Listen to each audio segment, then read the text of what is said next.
இன்றைய உலகில் ஒரு நாட்டின் உண்மையான முன்னேற்றம் அதன் பொருளாதாரம் எவ்வளவு வெளிப்படையாகவும் நவீனமாகவும் செயல்படுகிறது என்பதாலே தீர்மானிக்கப்படுகிறது. இந்த அடிப்படையில் தேசிய மக்கள் சக்தி அரசாங்கம் மக்களிடம் அளித்த முக்கியமான வாக்குறுதி ஊழலை குறைத்து ஒரு டிஜிட்டல் பொருளாதாரத்தை உருவாக்குவது. அந்த வாக்குறுதியை நடைமுறைப்படுத்தும் முக்கியமான கட்டமாக QR கட்டண முறையை ஊக்குவிக்கும் தேசிய திட்டம் இன்று ஆரம்பிக்கப்பட்டுள்ளது. இந்நிகழ்வில் ஜனாதிபதி அனுரகுமார திசாநாயக்க வலியுறுத்தியது, இது ஒரு சாதாரண திட்டம் அல்ல, இலங்கையின் பொருளாதாரத்தை மாற்றும் ஒரு திருப்பு முனை என்று. குறிப்பாக புத்தாண்டு கால வர்த்தகங்களில் QR கட்டணங்களை அதிகரிப்பது மக்கள் வாழ்வில் நேரடி மாற்றத்தை ஏற்படுத்தும் என அவர் குறிப்பிட்டார். இலங்கையின் பொருளாதாரம் இன்னும் பெருமளவில் பணத்தை மையப்படுத்தியே இயங்குகிறது.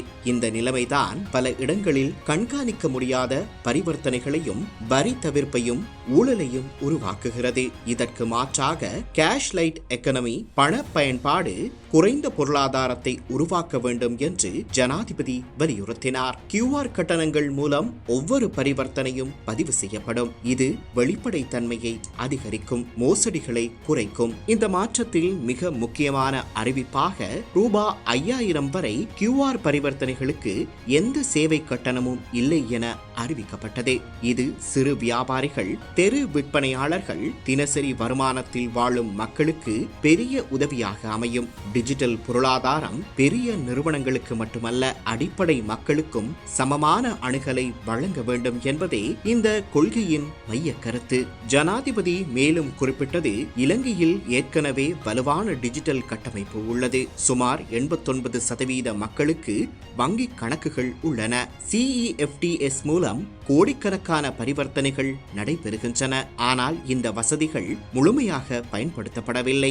ஆகவே இந்த திட்டம் ஒரு தொழில்நுட்ப மேம்பாடு மட்டுமல்ல, மக்கள் பழக்கத்தை மாற்றும் ஒரு சமூக இயக்கமாகும். இன்று நாட்டில் ஏற்கனவே 4,50,000க்கும் மேற்பட்ட வணிக இடங்களில் லங்கா QR பயன்படுத்தப்படுகிறது. இருந்தாலும் அதன் பயன்பாடு அதிகரிக்கப்பட வேண்டியது அவசியம். இதற்காக ஊக்க திட்டங்கள், பரிசு வழங்கும் நிகழ்ச்சிகள், மக்கள் ஈடுபாட்டை அதிகரிக்கும் பிரச்சாரங்கள் அறிமுகப்படுத்தப்படுகின்றன.